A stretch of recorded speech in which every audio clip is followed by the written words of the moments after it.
Daniel Padilla in-announce na may dapat ding abangan sa kanya ang mga fans katulad ng kay Cathryn Bernardo. Ginaya nga lang ba nila si Cathryn? Halina't panoorin natin ang buong detalye. Ngayon nga ay nag-post ang team ni Daniel Padilla na dapat daw ay may abangan kay Daniel Padilla. Spotted nga ngayon si Daniel sa airport. Halina't panoorin natin ang video.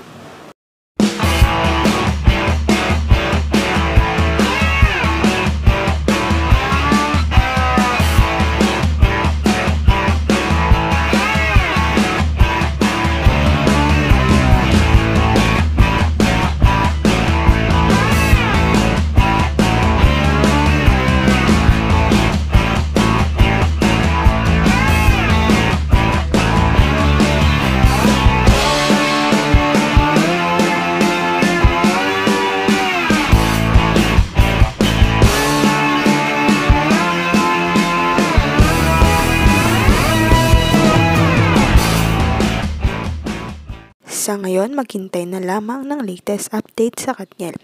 Huwag kalimutang mag-like at subscribe sa aking YouTube channel, Selyang Beats, para updated kayo sa mga balita. Maraming salamat po sa panonood.